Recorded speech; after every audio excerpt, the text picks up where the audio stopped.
अस्सलाम viewers, welcome back to my YouTube channel Mehraj novel voice. आज हम जो सोचा था का लास्ट पार्ट लेकर आए हैं। उम्मीद है आप सभी को प्रीवियस पार्ट अच्छे लगे होंगे। अगर आपने अभी तक नहीं देखे तो प्लीज़ जाकर विजिट करें। आज काफ़ी अर्से बाद सब घर वाले इकट्ठे बैठे हुए थे। ये चारों हंसते मुस्कुराते अंदर बढ़े तो सबकी नज़रें उन पर ठहर सी गईं। वो बिलाशुबा मोहब्बत और दोस्ती की आला मिसाल थे। अमल ने देखा तो फहद के साथ जगह खाली थी। वो फ़ौरन वहाँ जाकर बैठ गई। अरमगान बड़े पापा के पास चला आया। हमदान ने सारिम के साथ वाली नशस्त संभाली और आमना बच्चों के साथ ज़मीन पर बैठ गई। फहद भाई, आप मुझसे बात क्यों नहीं कर रहे? अमल ने बात शुरू की। अमल बच्चे, तुम्हें मेरी वजह से इतनी तकलीफ उठानी पड़ी, खुदा के लिए मुझे माफ़ कर दो। फहद ने आखिरकार दिल की हाल कही। फहद भाई, आप ये क्या कह रहे हैं? जो हुआ उसमें आपका कोई कसूर नहीं है। जो होना था वो होकर रहना था। अगर ऐसा नहीं तो किसी और तरीके से। ज़िंदगी में जो कुछ भी होता है ना, किसी मसलहत के तहत होता है। तो हमें समझ नहीं आता, मगर बाद में अंदाज़ा हो जाता है कि इस काम के पीछे अल्लाह की कोई ना कोई बेहतरी थी।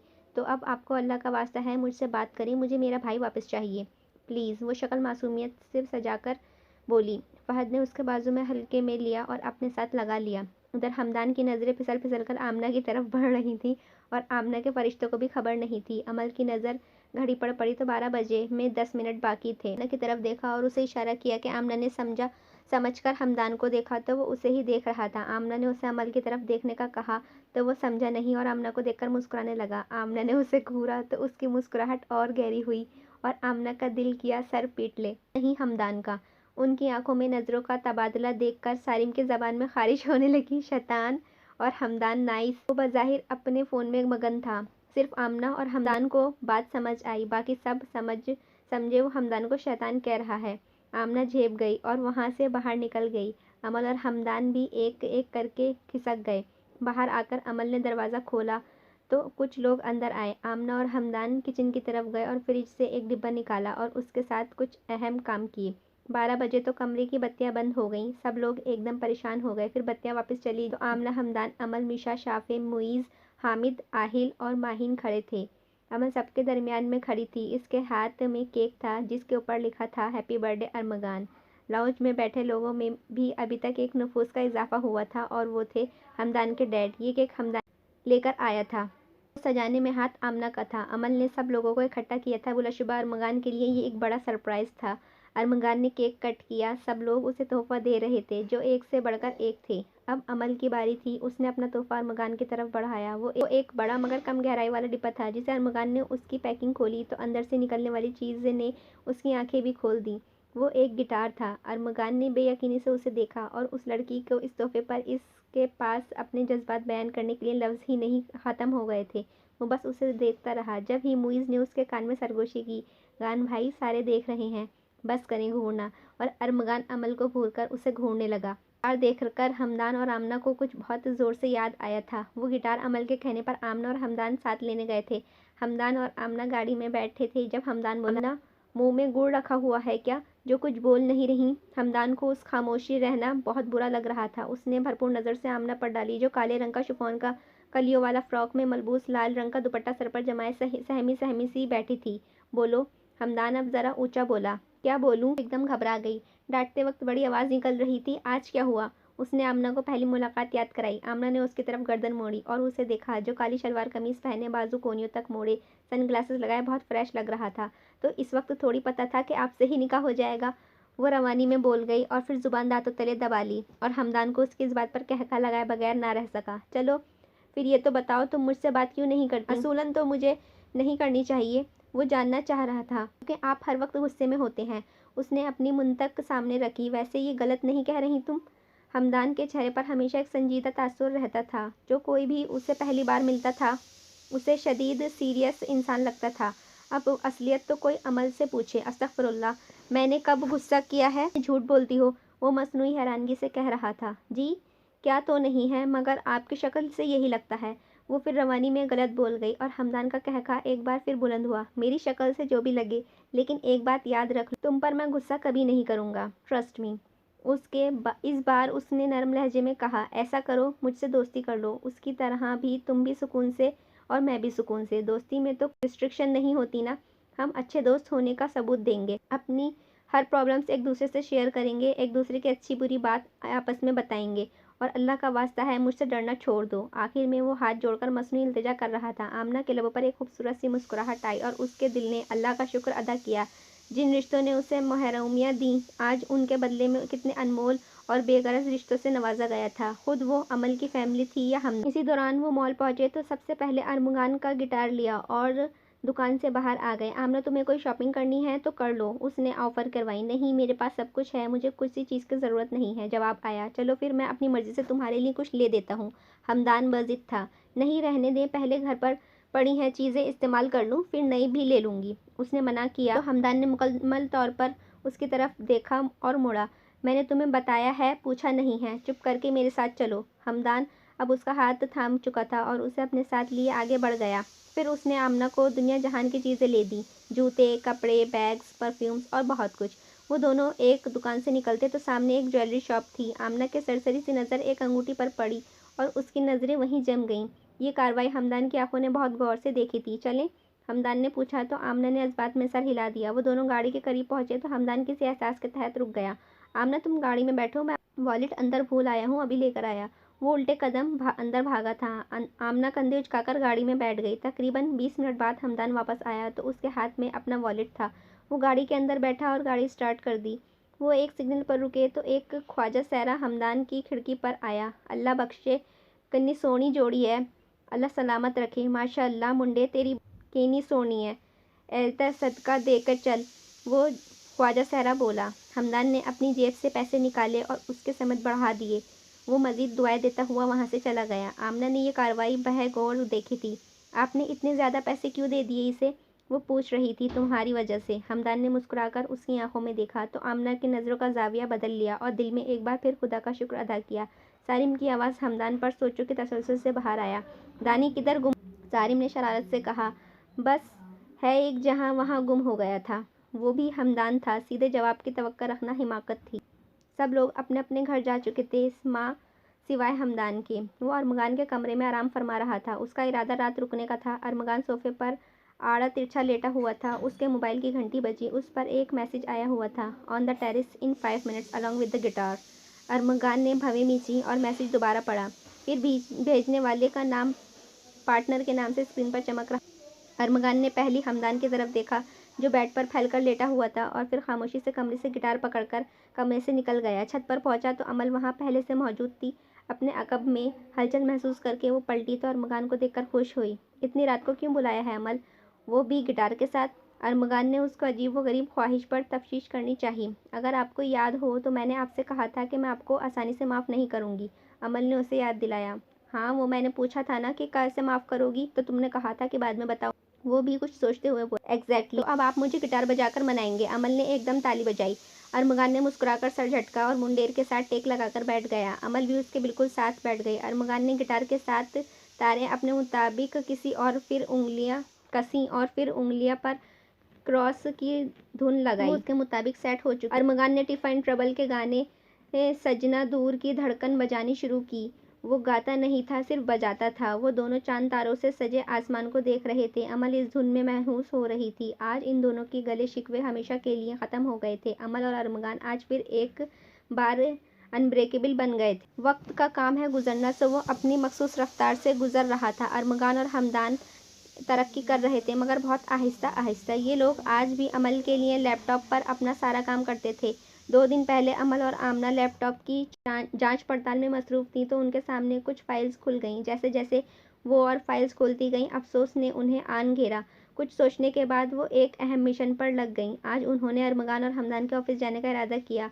वो दोनों अभी सोच ही रही थी कि किसी के साथ जाएं तो बाहर से आते हुए अहद शाह को देखकर उनको अपनी परेशानी का हल मिल गया। बड़े पापा, प्लीज़ आप हमें ऑफिस छोड़ सकते हैं, अमल ने उनसे दरख्वास्त की। क्यों, आप दोनों को क्यों जाना है ऑफिस? उन्होंने तशवीश से दोनों को देखा। बड़े पापा, मैं आपको बताती हूँ। आमना आगे बढ़ी और सारी बात उनके गोशे गरां से गुजार दी। उनको आमना की बात सुनकर दोनों पर फ़ख्र हुआ। गुड, तुम लोगों ने बहुत अच्छा किया। चलो फिर मैं तुम लोगों को छोड़ आऊँ। उन्होंने गाड़ी की तरफ इशारा किया। दोनों ने एक दूसरे को देखा। दोनों ने सफ़ेद चिकन के घुटनों तक आती सादी कमीज़ और सफ़ेद पीला दुपट्टा शलवार पटियाला शलवार पहन रखी थी। दुपट्टे का रंग दोनों का मुख्तलिफ था। आमना ने सब्ज़ और पीले इम्तियाज़ का शिफॉन का दुपट्टा सर पर लिया हुआ था, जबकि अमल ने नीले और गुलाबी रंग के इम्तियाज़ का दुपट्टा सर पर नफासत से टिकाया हुआ था। वो अब ऑफिस पहुंच चुके थे।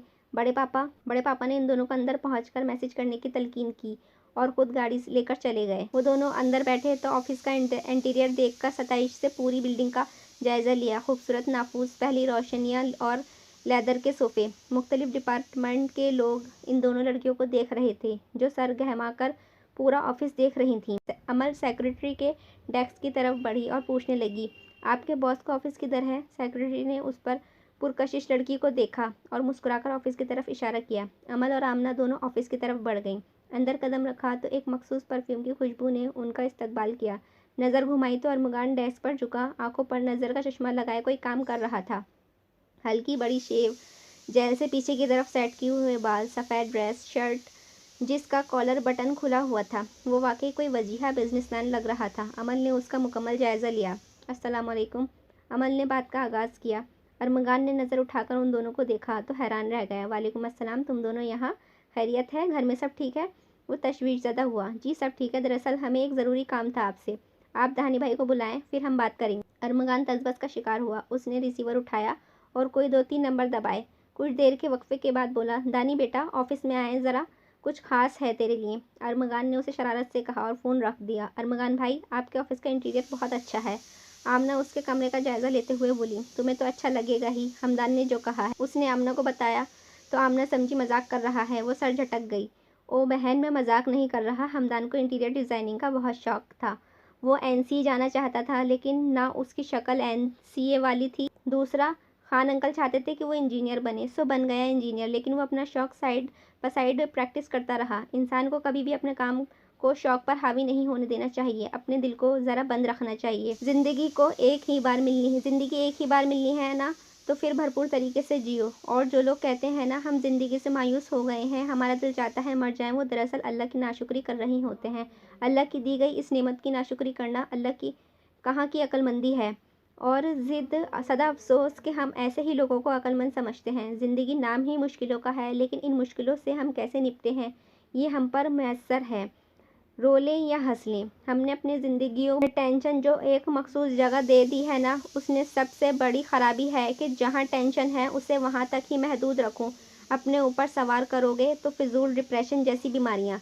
बात कहाँ से कहाँ चली गई थी कि एकदम दरवाज़ा खुला और हमदान अंदर आया। काली ड्रेस शर्ट और ग्रे ड्रेस पैंट में मलबूस, बालों को एक तरफ से मांग निकालकर जेल से सेट किया हुआ था। कमीज़ के बाजू आदतन कोहनियों तक मोड़े हुए था। वो हंसता मुस्कुराता अंदर दाखिल हुआ तो अरमगान की बातों को ब्रेक लगी।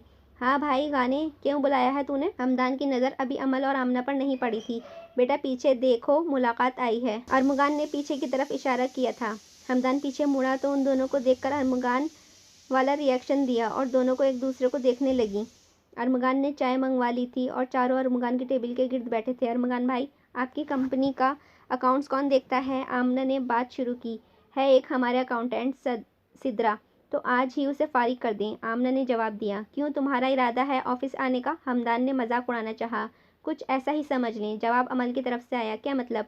अब अरमगान और हमदान दोनों के साथ बोले थे। मतलब ये अरमगान भाई, 2 दिन पहले मैं और अमल लैपटॉप का सफाया कर रहे थे तो उसमें जो आपकी फ़ाइल्स थी वो हमने खोल ली, और जब मेरी नज़र अकाउंट्स पर पड़ी तो मेरा दिल किया सर पीट लूँ। इतने घपले हुए थे, इतना कुछ सस्पेंस अकाउंट में था कि ना पूछें।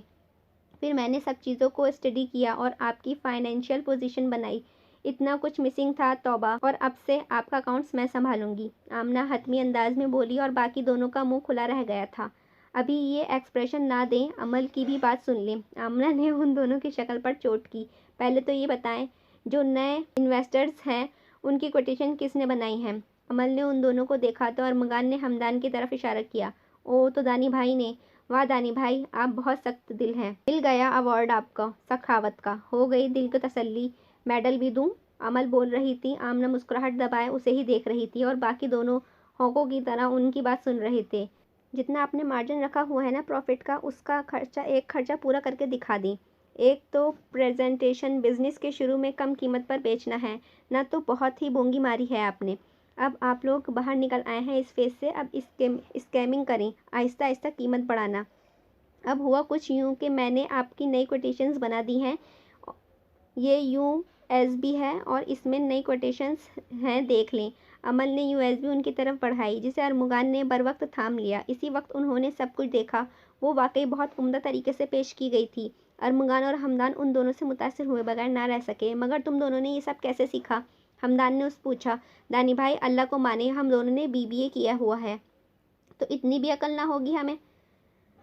अमल ने जुमला अधूरा छोड़ दिया। और वैसे भी अभी पार्टनर ने कहा था अपना शौक प्रैक्टिस करना चाहिए, तो हम दोनों वही कर रहे थे। सिंपल। अमल ने बात ख़त्म कर दी। तुम दोनों ने मुझे वाकई बहुत मुतासिर किया है। तुम दोनों को शौक है, मुझसे सुनकर खुशी हुई। अब से ये वाले काम तुम दोनों ही देखोगी। अरमुगान, जो अभी भी लैपटॉप का मुताला कर रहा था, एकदम सर उठाकर बोला, इतनी आसानी से थोड़ी आपकी मदद कर देंगे, हमें भी कुछ चाहिए। अमल बोली, हाँ हाँ खिला देंगे तुम्हें आइसक्रीम। हमदान ने जान छुड़ाई। आइसक्रीम का किसने कहा है? मुझे भूख लगी है और वैसे भी लंच टाइम हो गया है। चले लंच करवाएं। दानी भाई, आपने अपने निकाह की भी कोई ट्रीट नहीं दी हुई। अमल ने सब कुछ हमदान पर डाल दिया। खैर वो मान भी गया और फिर चारों ने लंच किया और लड़कियां घर वापस आ गईं। दिन गुजर रहे थे, सब लोग अपने अपने कामों में मसरूफ़ थे। अरमुगान और हमदान के कई बैरून मुल्क से इन्वेस्टर्स आने वाले थे। वो दोनों प्रोजेक्ट्स हासिल करने के लिए सरतोड़ कोशिश कर रहे थे। आमना और अमल भी उनकी भरपूर मदद कर रही थी। अमल ने प्रेजेंटेशंस बनाई थी जो कि हमदान ने पेश करनी थी। कल उनकी किस्मत का फैसला होना था। वो चारों ड्राइंग रूम में ज़मीन पर बैठकर काम कर रहे थे। आमना अभी अभी चाय बनाकर लाई थी। अरमुगान चश्मा लगाए कोई पेपर्स पढ़ रहा था और अमल हमदान को प्रेजेंटेशन समझा रही थी और वो उसे मुसलसल तंग कर रहा था। कभी हंस देता तो कभी उसकी संजीदगी का मजाक उड़ाता। दानी भाई, बस कर दें अब आप। सीरियस ना हुए तो कसम से मैं उठकर चली जाऊंगी। अमल ने हमदान को धमकाया। अरमुगान ने उन दोनों को इस हाल पर छोड़ चुका था क्योंकि वो दोनों की पिछले 3 घंटों से यही कुछ कर रहे थे। अच्छा, अब पक्का नहीं हंसूंगा, हमदान ने उसको सीरियस होते हुए कहा। अमल ने अपने मुंह पर पड़ी लटे कान के पीछे उड़सी और फिर गोया हुई। अच्छा, तो ये दोबारा शुरू करते हैं।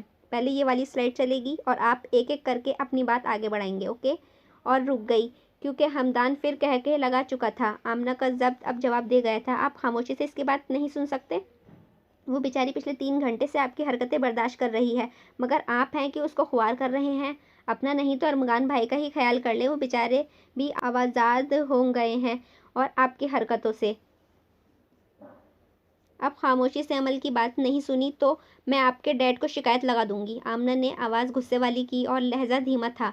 हमदान को आज दूसरी दफ़ा उसकी डांट खा रहा था। वो सही कहता था कि उसकी डांटते वक्त ज़ुबान बहुत चलती है। अरमुगान और अमल एक दूसरे को देखकर मुस्कुरा दिए क्योंकि वो शायद पहली बंदी थी जिसकी वो डांट सुन लेता था। उसने तो आज तक खान अंकल की नहीं सुनी थी, उन्हें भी बहला लेता था। अब की बार हमदान ने गौर से अमल की सारी बातें सुनी और सब समझ लिया। सारिम बाहर से गुजर रहा था तो उन लोगों को देखकर अंदर आ गया। ओहो, यहाँ तो काम के बहाने मुलाकातें हो रही हैं। एक हम मिस्कीन थे जिन्हें पर्दा करवा दिया गया था और यहाँ तो अल्लाह अकबर, वो उन्हें छेड़े बगैर रह ही नहीं सकता था। अमल, अरमुगान और हमदान तो उसकी आदत से वाकिफ़ थे, इसीलिए कोई जवाब नहीं दिया और आमना बेचारी दे के फंसी। नहीं सारिम भाई, हम सच में काम कर रहे हैं। तुम तो रहने दो शैतान, देखा था मैंने गान के सालगिरह वाले दिन। काम कर रहे हैं? करवाता हूँ मैं तुम लोगों का भी कोई बंदोबस्त। वो आमना की सुतरी करके धमकाते हुए निकल गया। वो आमना तो शर्मिंदा हो गई, आंखें ही मिला नहीं पा रही थी। उन लोगों को रात के 2 बज गए थे। हमदान आमना को छोड़कर सबसे मिला और घर चला गया। दोपहर के 12 बज रहे थे। अरमुगान और हमदान ने ऑफिस में थे। अमल, आमना कोई भाभियाँ किचन में मसरूफ़ थीं। कल सारिम भाई को इतनी मिर्चें लग रही थी ना कि बस ना पूछें। कहते हैं हमारा तो पर्दा होता था और तुम लोग यहाँ मुलाकातें कर रहे हो। उस बेचारी को भी रिकॉर्ड लगा गए। अमल ने गाजर में दांत गाड़ते हुए रात का किस्सा सुनाया तो वो तीनों हंस दी। तुम बताओ शैतान, तुम्हारा सरताज सुना है रात को डांट खाकर गया है? निशा ने पूछा। खाकर तो गए हैं और साथ में नाराज़ भी हो गए हैं, आमना ने अफसुर्दगी से कहा। अरे वो ज़्यादा देर नाराज़ नहीं रहता, हमारा दानी बहुत अच्छा बंदा है, जवाब सिमरन ने दिया था। आमना तो अभी अभी बेचारी यही सोच रही थी कि कहाँ वो उसका कितना ख्याल रखता है और उसने उसे डांट दिया। खुद को ही लालतन कर रही थी। हाँ दानी भाई, अमल अभी बोलने लगी थी, उसका फ़ोन बोल पड़ा। अरमुगान का नंबर देखकर उसको हैरत हुई। असूलन तो मीटिंग शुरू होने वाली थी, मगर अरमुगान की कॉल ने कुछ गड़बड़ होने का अंदेशा दिया। अमल ने कॉल उठाई तो वो बिला तहमीद बोलने लगा। अमल, खान अंकल को अचानक तबीयत ख़राब हो गई है। दानी उन्हें हॉस्पिटल लेकर गया है। वो नहीं आ सकेगा और मुझे इस प्रेजेंटेशन के बारे में कुछ नहीं पता। तुम आ जाओ और प्रेजेंटेशन दे दो। वो हाँ, दानी कह रहा था आमना को उनके घर छोड़ देना। वो फ़ौरन निकलो, तुम्हारे पास आधा घंटा है। उसने कहकर कॉल काट दी। अमल ने सारी बात बड़ी मामा को बताई तो उन्होंने अमल को आमना को छोड़ के छोटे पापा के साथ भेज दिया। अमल ऑफिस पहुंची तो मीटिंग शुरू होने में 5 मिनट बाकी थे। वो सीधा अरमगान के ऑफिस के अंदर आ गई। मैं आ गई हूँ पार्टनर, वो हाँफती हुई बोली। अरमगान जो चश्मा लगाए कोई फाइल देख रहा था, नज़र उठाकर उसको देखा। प्लेन रॉयल ब्लू फ्रॉक, हमरंग पजामा और पीले रंग का प्रिंटेड दुपट्टा नफासत से ओढ़े वो लंबे लंबे सांस ले रही थी। दुपट्टे के नीचे बाल खुले होने के बाईस चंद लटें उसके सामू के तारुफ कर रही थी। शुक्र है तुम आ गई, चलो अब मीटिंग शुरू करें, वो उससे नज़र के हिसार में लेता हुआ बोला। और वो शदीद नर्वस हो रही थी। आज से पहले उसने कभी सिर्फ स्कूल कॉलेज में ही प्रेजेंटेशन दी तो आज उसकी इस स्केल पर देना उसे डर आ रहा था। मुझे डर लग रहा है कहीं कुछ गड़बड़ ना हो जाए, अमल ने अपना अंदेशा जाहिर किया। उसने अमल के आगे अपनी हथेली फैला दी। जब मैं तुम्हारे साथ हूँ तो तुम्हें डरने की ज़रूरत नहीं है।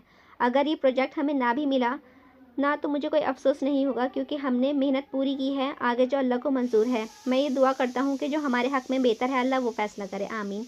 अब शक्ल दुरुस्त करो, गो इन एंड रॉकेट। अरमगान मुस्कुराया। हल्की भूरी और गहरी भूरी आंखों का तसद्दुम हुआ और दोनों नफूस मुस्कुरा दिए। अमल बाहर आई तो पहले से पुरएतमाद लग रही थी। वो अरमगान के साथ एक पुरवकार चाल चल रही थी। अंदर दाखिल होते हुए वो लोग उनका इंतज़ार कर रहे थे। We are extremely sorry for delay gentle Mrs Amal will start her presentation now. और अरमगान ने अमल को देखकर असबात में सर हिलाया। अमल अब एक पुरवकार लहजे के साथ शुरू कर चुकी थी। आमना को उबैद शाह हमदान के घर ड्रॉप करके गए थे। घर में कोई भी नहीं था। उसने कुछ सोचकर मुलाजमों से खान साहब के कमरे का पूछा। पता मिलते ही वो वहाँ चली गई। कमरा खुलकर देखा तो अच्छा खासा बिखरा हुआ था। उसने कमर पर दुपट्टा बांध दिया और सफाई करने लगी। सफाई करके फारिग हुई तो किचन का सोचकर किचन में चली आई। सूप और खिचड़ी का सामान इकट्ठा किया और काम में लग गई। चंद मिनटों बाद पोर्च में गाड़ी आकर रुकी। आमना अपने काम में मगन रही। हमदान और खान साहब अंदर दाखिल हुए तो हमदान उन्हें सीधा उनके कमरे में ले गया। कमरे में दाखिल होते ही उन्हें एहसास हुआ कि कमरे का नकोश ही बदला हुआ था। हमदान उन्हें बैठाकर अपने मुलाजिम को आवाज़ लगाता हुआ बाहर आया। खावर खावर जी सर। वो मुअद्दिब सा उसके सामने आ खड़ा हुआ। खावर, डैड का कमरा किसने साफ़ किया है? पूछा गी। वो सर, उबैद सर सुबह एक मैडम को छोड़कर गए थे। इस वक्त वो किचन में हैं। सबकी फारिग करके सारे काम खुद कर रही हैं, किसी को नहीं सुन रही हैं। यूनिफॉर्म में मलबूस खावर ने जवाब दिया। हमदान ना कुछ कहते किचन की तरफ बढ़ गया। अंदर का नज़ारा हमेशा उसने ख्वाबों में देखा था, आज वो हकीकत था। आमना किचन में मुख्तलिफ चूल्हों पर पड़े बर्तनों में चमचा हिला रही थी। सादा गुलाबी शलवार कमीज़ पे कमर पर बंधे दुपट्टे में मलबूस वो तेज़ तेज़ चम्मच चला रही थी। जह नसीब आज हमारे घर को कैसे ही शर्फ बख्शा। हमदान शोक लहजे में बोलता हुआ बिल्कुल उसके सामने खड़ा हो गया। वो बाबा की वजह से। वो जवाब दे रही थी और एकदम कुछ याद आने पर बात बदल दी। सॉरी। उसने नज़रें झुकाईं। किस लिए? वो पूछ रहा था। वो कल मैं आपको डांट दिया था। वो मज़ीद गर्दन झुकाकर बोली। वो उंगलियां चटखाने लगी। हमदान ने उसकी थोड़ी ऊंची की और उसकी आंखों में देखा। मैंने तुमसे क्या कहा था? मैं तुमसे कभी नाराज़ नहीं होऊंगा और ना ही कभी गुस्सा करूंगा। तो तुमने कैसे सोच लिया? और आराम से पूछ रहा था। आपने उसके बाद बात नहीं की थी ना? उसने मासूम से शक्ल बनाई और हमदान ने कहका लगाया। आमना यार, मैं डैड की वजह से परेशान था। वो बोला। वैसे मुझे अच्छा लगा तुमने मेरे बारे में सोचा, वो शरारत से बोला और आमना एकदम पीछे हुई। आमना ट्रे सजाकर खान साहब के कमरे में ले आई। हमदान उनके साथ बेड पर बैठा मोबाइल पर लगा हुआ था। बाबा आप ये खा लें, इसके बाद दवाई भी लेनी है। आमना ने उनके सामने आकर बैठ गई। उन्होंने मुस्कुराकर उसे देखा। अरे बेटा, आपने क्यों इतनी तकलीफ़ की? उन्होंने उसके सर पर हाथ रखा। एक तो आप बेटी कह रहे हैं और फिर ये कह रहे हैं। मैंने कभी भी अपने बाबा को नहीं देखा, लेकिन मुझे यकीन है कि मुझे उनसे ज़्यादा मोहब्बत आपने मुझे दी है। लेकिन एक ऐसा वक्त पर आपने मेरा साथ दिया जब मुझे को नहीं पता था कि अब मेरी ज़िंदगी को कौन सा नया मोड़ लेगी। वो आंखों में नमी लिए बोल रही थी। अच्छा, अब इमोशनल ना हो जाना। हमदान ने माहौल को तनाव कम किया। वो तीनों मुस्कुरा दिए। चंद लुकमे लेने के बाद खान साहब ने कहा, बस अब और नहीं प्लीज़, बस ये ख़त्म कर लें फिर दवाई ले लें। अरे नहीं बेटा, बिल्कुल भी गुंजाइश नहीं है अब।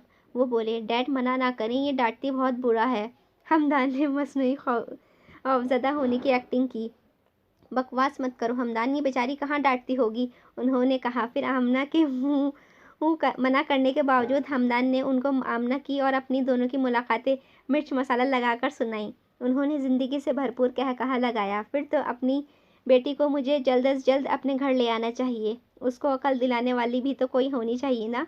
उन्होंने आमना के सर पर हाथ रखा। आमना और अमल घर चल आ चुकी थीं। अगले दिन अरमगान को प्रोजेक्ट मिल गया था। घर वालों ने उसके बाद एक बहुत बड़ी पार्टी रखी और इस पार्टी में अमल, अरमगान और हमदान आमना की शादी की डेट फिक्स हो गई। सब लोग आजकल तैयारियों में मसरूफ़ थे।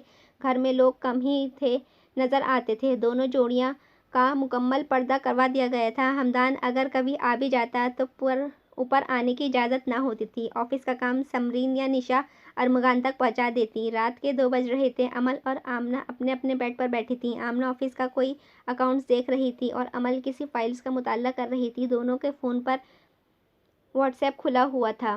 सो जाओ आमना, बस क्या कर दो यार, अमल ने कहा। मेरी जान, बस थोड़ा सा रह गया है। वो कहकर आमना ने अपना फ़ोन पकड़ा। अमल ने भी अपना फ़ोन पकड़ लिया। आमना ने फ़ोन पर मैसेज आया, सो जाओ लड़की। उसने अमल की तरफ देखा तो वो मोबाइल पर ही मगन थी। वो समझी ये अमल का मैसेज है तो उसने भेजने वाले का नाम देखे बगैर रिप्लाई कर दिया, अच्छा मेरी जान, सोने लगी हूँ, खुद भी तो सो जाओ। उसने जवाब दिया, मैं तुम्हारी जान हूँ?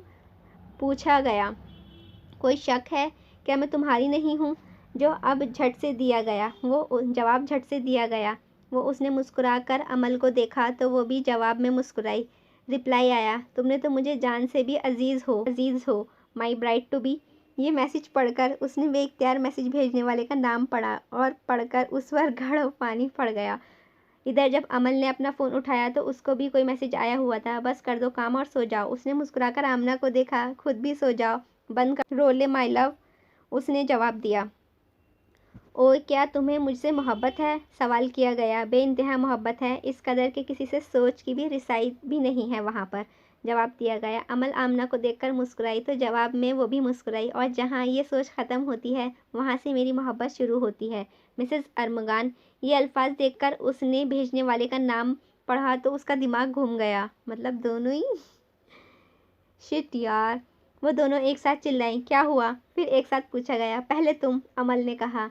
यार मुझे लगा तुम मैसेज कर रही हो तो मैंने चीप होने का मुकम्मल सबूत देते हुए मेरी जान लिख दिया और वो मैसेज इनको चला गया। आमना ने तकिए में मुंह छुपाया और रुख की शर्मिंदा हुई। यार मेरे साथ भी यही हुआ है। मैं समझी तू है तो मैंने पता नहीं कौन सा इजहार मोहब्बत कर दिया। अल्लाह, उसने हाथों में सर गिरा लिया। फ़ायदा सोचने का जो होना था वो हो गया। इधर अरमगान और हमदान की तो नींदें ही उड़ गई थीं। दिन गुजरते जा रहे थे। माइयों का दिन भी आन पहुंचा। अरमगान हमदान की तरफ चला गया था। दोनों ने तैयार हैं वहीं से आना था। निकाह हुआ होने की वजह से मुश्तरका फंक्शन रखा गया था। गाने हुआ नहीं तो अभी तक तैयार, और वो बाहर डैड हमारा कत्ल कर देंगे। हमदान ने उसको भी आता अभी तक तैयार ना होते देखकर सख्त झुंझलाया। बस हो गया यार, उसने बुरुश वापस रखते हुए कहा। फिर अपना भरपूर जायज़ा लिया। सफ़ेद कुर्ता शलवार में मलबूस, पैरों पर पेशेवरी चप्पल, हल्की बढ़ी हुई शेव, सलीके से पीछे किए गए बाल, वो मुकम्मल तैयार था। दानी तो तैयार है? उसने पूछा। देख ले, उसने कहा। अरमगान ने उसके सर से पाँव तक देखा। सफ़ेद कुर्ता शलवार में मलबूस, पाँव में कुर्ता पहने, बालों को साइड मांग निकाल कर सेट किए, वो भी तैयार था। निकल, इससे पहले डैड हमारी दुर्गत बना दे, हमदान ने कहा, और फिर दोनों बाहर की तरफ बढ़ गए। अमल और आमना ने पीले रंग का अंगरखा फराक पहन रखे हुए था। अमल ने काली चीक का दुपट्टा लिया हुआ था जबकि आमना ने नारंगी। चेहरे पर 2 फुट का घूंघट भी था। वो सारिम ने कहा था, हमारा तो पर्दा हुआ था ना, उनकी भी करवाएं। उनकी बात सुनकर फहद बोला, तुम्हारा निकाह नहीं हुआ था सामी, एक तो आप तो साइड लोगे उन्हें इनकी, लेकिन ये घूंघट करेंगी, वो बाजिद था और उन्हें नाचार मानना पड़ा। दोनों जोड़ियां स्टेज पर बैठा दिया गया, दोनों लड़कियां बीच में और लड़के साइड पर। खुशी से एक दूसरे को लहर सी डूबी हुई थी। रस्म शुरू की हो गई थी और सब ने उन चारों को उपटन लगाया, मिठाई खिलाई और ढेरों बलाएं ली। सब लोग फारिग हो चुके थे। स्टेज पर बैठे दोनों दुल्हनों की गर्दन अब थक चुकी थी। खाना खा लिया गया था। सब मेहमान चले गए थे तो अमल ने हल्का सा अपना घूंघट हटाया तो हमदान को देखकर, जो उसी को देख रहा था, उसने आंखों से उपटन के बॉल की तरफ इशारा किया और फिर गर्दन तिरछी कर ली। अमल उसकी बात समझ गई थी। उसने थोड़ा सा उपटन अपने हाथों में लगा लिया और आमना के मुंह पर मल दिया। हमदान भी अपनी जगह से उठा और अरमगान के साथ बैठ गया। गाने, ये तेरे मुंह पर क्या लगा हुआ है? उसने आंखें बड़ी की। क्या है यार? अरमगान मुंह पर हाथ फेरने लगा। यहाँ, हमदान ने उपटन भरा बाउल उसके मुंह पर मल दिया। अमल हंस दिया और अरमगान बेयकीनी से हमदान और अमल को देखने लगा जो पागलों की तरह हंस रही थी। अरमगान ने गर्दन मोड़कर आमना को देखा। उस बेचारी का चेहरा वही कहानी सुना रहा था। अरमगान ने उसे इशारा किया तो उसे बर वक्त समझ कर अपना हाथ सामने किया। बड़े बाउल में दबोया और छुपा लिया। फिर वो बाउल अरमगान की तरफ खिसका दिया। उसने भी हाथ अच्छी तरह से डुबोया और हंसते हुए हमदान को देखा। ज़रा रात में उसके करीब गया और उसके मुंह पर गर्दन तक उपटन लगा दी। आमना ने पीछे से अमल की गर्दन से बाजू निकाले और दूसरी तरफ के गाल पर एक छप्पड़ से साथ रंग दिया। अब हंसने की बारी आमना और अरमगान की थी। अमल ने हमदान को देखा तो वो भी हंसने लगा, क्योंकि ये चारों अजीब ही लग रहे थे। अब बाउल अमल पकड़कर उठी तो उसकी हरकत समझकर हमदान और अरमगान स्टेज से उतर गए और आमना को साथ लिया। उनके पीछे भागते भागते उनका बाउल में से किसी ने हाथ मारा। सिमरन, वैसे उन चारों को देखकर मुझे अपना वक्त याद आ गया। सारिम पता नहीं कब सिमरन के साथ खड़ा हुआ था। कहाँ, ये तो एक दूसरे को उपटन लगा रहे हैं। हमें तो सर उठाने की भी इजाज़त नहीं थी। वो भी सारिम की तरह बोली। इसीलिए तो ज़रा इधर देखना। सारिम ने उसको मुतवज्जे किया। जैसे ही उसने गर्दन मोड़ी तो सारिम ने अपना हाथ उसके मुंह पर मल दिया। वो बेयकीनी से उसे देखने लगी। ये आपने क्या किया? वो बोली। तुम्हारी ख्वाहिश पूरी। वो मुस्कुराया तो उसने तेवर देखकर भाग निकला और उसके पीछे उधर सिमरन, इधर निशा को भी उनको देखकर जोश चढ़ा। उसने भी अपना हाथ उपटन में डुबोया और फहद के पीछे जा खड़ी हुई। उसे मालूम था कि फहद को ये सब पसंद नहीं है, मगर दिल का क्या करती, तो चाहता है, जो वो चाहता है वही करता है। उसने फहद के अकब से उसका मुंह रंग दिया। फहद एकदम हड़बड़ाकर खड़ा तेवरी लिए पलटा और निशा पर उसकी सांस ऊपर और नीचे की नीचे रह गई। निशा, ये क्या था? वो गुस्से में पूछ रहा था। उपटन, मासूमियत से जवाब आया। वो उसकी आंखों से वाकई खौफजदा हो गई थी। फहद ने अपने मुंह पर हाथ फेरा। अच्छा, उपटन उतारा और झट से निशा के मुंह पर मल दिया और फिर उसका कहकहा बुलंद हुआ और निशा की अटकी सांस बहाल हुई। फहद ने उसके कंधों पर बाजू दराज की और पूछा, अभी भी इतना डरती हो मुझसे? गंभीर लहजे में पूछ रहा था। अस्तगफुरुल्लाह, तौबा अल्लाह, यहाँ शादी किसी और की हो रही है और सीन यहाँ चल रहे हैं। क्या ज़माना आ गया है, अल्लाह जी बचाए। सारिम और बाकी पार्टी ने एकदम रेड डाली। फहद एकदम पीछे हुआ और निशा अपने कपड़ों की नादेशा शकीनें दूर करने लगी। ओहो, घबराए नहीं, हम तो बस। सारिम ने उसके मुंह पर उपटन का प्याला उंडेल दिया। ये करने आए हैं। अब सारिम आगे आगे और फहद पीछे पीछे था। सब एक दफ़ा फिर टॉम एंड जेरी बन चुके थे। दूर बैठे घर के बुजुर्ग उनकी ये हरकतें देखकर खुश रहने की दुआएं दी। मेहंदी का फंक्शन भी ये शगुल में गुजर गया था। मेहंदी की रात फंक्शन ख़त्म हुई और अरमगान और हमदान कुछ सोच रहे थे। ले आए थे आमना और अमल को मुइज़ और हामिद धोखे से छत पर ले आए थे। उन दोनों ने ये काम एक्सबॉक्स की लालच में किया था। अमल और आमना छत पर आईं तो छत जुगनुओं वाली बत्तियों से सजी हुई थी और पूरा माहौल बना हुआ था। मुइज़ अमल को एक कोने में ले गया, हामिद आमना को दूसरे कोने में। तुम लोग क्या करना चाह रहे हो, अब बता भी दो, अमल ने मुइज़ से पूछा। अमल, हम कुछ कहने करवाने वाले नहीं हैं, करने वाले हैं। वो पीछे हटा तो अरमगान खड़ा था। वो एकदम सटपटा गई। भाई, मेरा काम तो हो गया, मैं चलता हूँ। वो अपने वादे से ना मुकर। Enjoy your self. वो 2 उंगलियां माथे तक लाया सजाकर सलाम करता हुआ निकल गया। आपने क्यों बुलाया है मुझे? बात का आगाज़ हुआ। तुम्हें प्रपोज करना है, जवाब आया। क्या? उसने गाल सुर्ख हो गए। अरमगान घुटनों के बल बैठा और बोलने लगा, मुझे नहीं पता कब से, मगर मैं तुम्हें पसंद करने लगा हूँ। शायद जब पहली दफ़ा एयरपोर्ट पर इतने साल बाद देखा था उस वक्त, या जब तुम मुइज़ के साथ खड़ी थी और मुझे बुरा लग रहा था उस वक्त। मगर मैं तुम्हें बताना चाहता हूँ कि अब मैं तुम्हारे बगैर रह नहीं सकता। तुम मेरी ताकत हो, मेरी कमियों की भी तुम भरपाई हो। क्या तुम मुझसे शादी करोगी? अरमगान ने चूड़ियाँ का एक सेट उसके सामने किया। अमल को 2 दिन पहले होने वाली अपनी और आमना की गुफ्तगू याद आई। यार, मेरी दिली ख्वाहिश है जब भी मुझे प्रपोज़ किया जाए ना, तो चूड़ियों के से किया जाए, कसम से दिल खुश हो जाए। अमल की आंखें भर आईं। आज उसका एहसास हुआ था कि अरमगान की सूरत में उसे किस कदर नायाब तोहफ़ा से नवाजा गया था। उधर आमना की तरफ आते हैं। हामिद, बता भी दो क्या मसला है, नहीं तो भूल जाऊंगी कि अब मैं तुम्हें बिरयानी बनाकर खिलाऊंगी। बच्चे को क्यों धमका रही हो? मैंने बुलाया है तुम्हें, वो जवाब हमदान ने दिया। हामिद मंजर से खिसक गया। आपने? आवाज़ धीमी और गर्दन झुकी हुई थी। हाँ ना, मुझे तुम्हें कुछ बताना है। आमना ने गर्दन उठाकर देखा तो हमदान घुटनों के बल बैठ चुका था। आमना, मुझे तुमसे पहली नज़र में मोहब्बत हो गई थी जब तुमने रेस्टोरेंट में अपने दोस्त के कहने पर आकर मुझे देखा था और हमारी नज़रों का तबादला हुआ था। बस आंख उनकी लड़ी यूं मेरी आंख से, देख कर ये लड़ाई मज़ा आ गया। मैं अमल के ज़रिए तुम्हारे घर रिश्ता भिजवाना चाहता था। हमारी किस्मतों में मिलना तो लिखा था, मगर किस तरह ये बहुत अजीब था। अलबत्ता तुम मेरी थी और रहोगी। आमना सिर्फ हमदान की है। बात ख़त्म करके उसने अपनी जेब से एक अंगूठी निकाली और उसे देखकर आमना को मौल याद आया। बिलाशुबा ये वही अंगूठी थी। हमदान अब उसकी उंगली में अंगूठी पहना चुका था। आमना का आज खुदा की कुदरत पर भरोसा और भी मजबूत हो चुका था। हमदान की सूरत में उसे एक अच्छा दोस्त, एक मुहाफिज और एक निहायत मोहब्बत करने वाला साथी मिला था। आज चांद तारा भी इन जोड़ियों को मुस्कुराकर देख रहे थे। चंद माह बाद बिजनेसमैन ऑफ द ईयर का अवार्ड जाता है मिस्टर अरमगान शाह और उनके पार्टनर मिस्टर हमदान शाह को। पूरा हाल तालियों से गूंज रहा था। वो दोनों ब्लैक डिनर सूट में मलबूस, बालों में अपने मखसूस अंदाज में जेल से सेट किए स्टेज पर गए। इस अवार्ड का बहुत बहुत शुक्रिया, लेकिन इस अवार्ड के हकदार हम दोनों की ज़्यादा दो और लोग हैं, अमल और आमना। प्लीज़ आप दोनों इधर तशरीफ़ लाएंगी? अरमगान ने उन दोनों को बुलाया, जिनके बगैर ये सब मुमकिन नहीं था। आमना ने काली स्ट्रेट कमीज़ और स्ट्रेट ट्राउज़र पहन रखा हुआ था और अपने मखसूस अंदाज में दुपट्टा सर पर जमाए, लाल लिपस्टिक लगाए वो बहुत ही पुरवकार लग रही थी। अमल ने काली कलियों वाली फ्रॉक पहन रखी थी, दुपट्टा सर पर महरून लिपस्टिक लगाए वो किसी से कम नहीं लग रही थी। दोनों स्टेज पर थीं और अब उन चारों ने अवार्ड को थाम रखा था। कैमरामैन ने ये मंजर कैमरे की आंख में महफूज कर लिया। वो सिर्फ तस्वीर नहीं थी, दोस्ती की मिसाल, मोहब्बत और प्यार का एक और एतमाद रिश्ता किया कुछ नहीं था उस तस्वीर में। ख़त्म शुद्ध। उम्मीद है आप सभी को ये नॉवेल अच्छा लगा होगा। आप सबको क्या सीन्स अच्छे लगे और मायू वाले सीन्स कैसे लगे, प्लीज़ मुझे कमेंट्स में बताइएगा। अल्लाह हाफ़िज़।